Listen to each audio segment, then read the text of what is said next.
দেখতে দেখতে রমাদান শেষ হয়ে যাচ্ছে। আমরা ব্যস্ত ছিলাম দুনিয়ার কাজে, কিন্তু জানি না আগামী রমাদান পর্যন্ত বেঁচে থাকবো কিনা।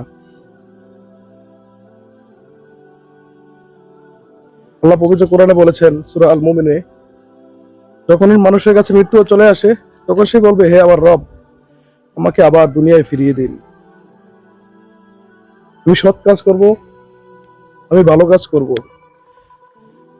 কিন্তু তখন আল্লাহ বলবেন, না, ফিরে যাওয়ার আর কোনো সুযোগ নেই। ভাবুন তো, আজ আমরা যেই সময়টা নষ্ট করছি, একদিন কবরের অন্ধকারে বসে আমরা এই সময়টা কি ফিরে চাইবো? তাই রমাদানের শেষ সময়গুলা অবহেলা না। নামাজ পড়ুন, কোরআন পড়ুন, আর আল্লাহর কাছে কান্নাকাটি করে ক্ষমা চান।